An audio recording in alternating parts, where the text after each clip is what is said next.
a national mandatory extended producer responsibility scheme for plastic packaging through existing legislation this year.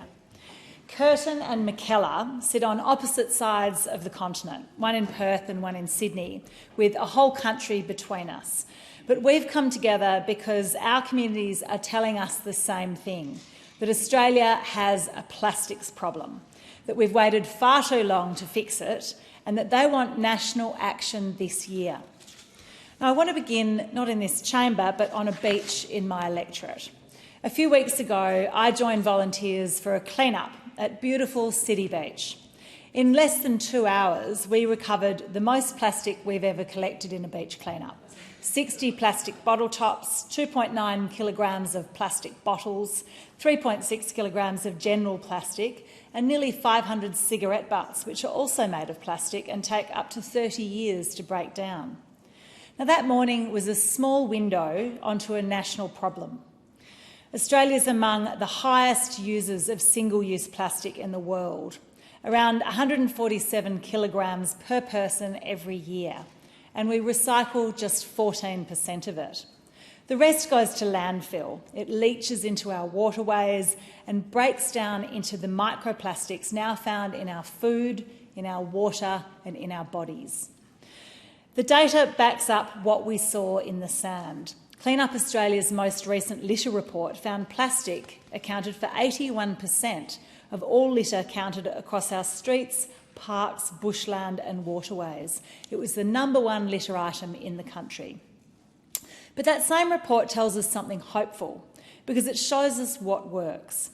Beverage containers like cans, bottles and cartons now make up 15% of that litter, and that figure's falling.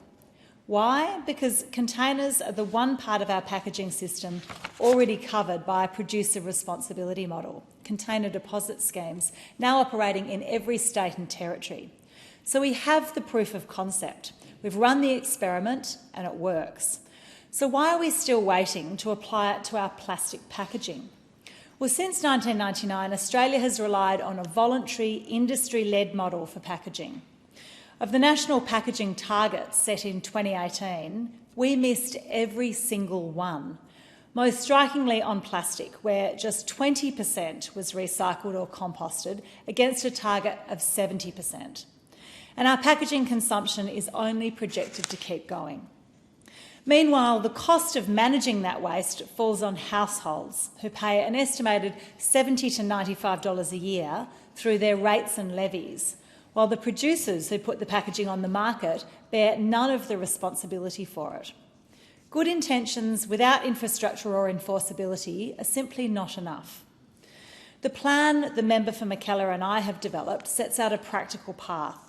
Establish a mandatory nationally harmonised EPR scheme under the Recycling and Waste Reduction Act, using powers this Parliament already has granted, with binding targets for reduction, reuse, recycling and recycled content, and a producer-funded soft plastic scheme designed from the end market backwards. Phase out harmful chemicals through a green, orange and red classification framework, and invest in the research, innovation and education that make the whole system work. The principle is simple: the polluter pays. Independent analysis finds an EPR scheme would add just 0.1% to product costs, or around 25 cents a week for a household. An EPR is proven and the support is unprecedented. Industry and community, local governments and environmental NGOs are all aligned. Now, you can't say this for many of the hard problems that come before this place.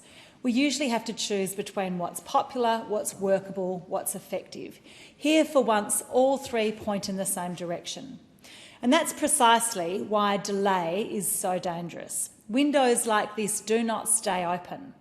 The alignment we have today has taken years to build. If we let this reform slide into another review or another voluntary half measure, we may miss the window for action. The viability of the recycling industry relies on there being certainty as soon as possible. We've lined up the ducks and the government needs to take action this year. I commend the motion to the House.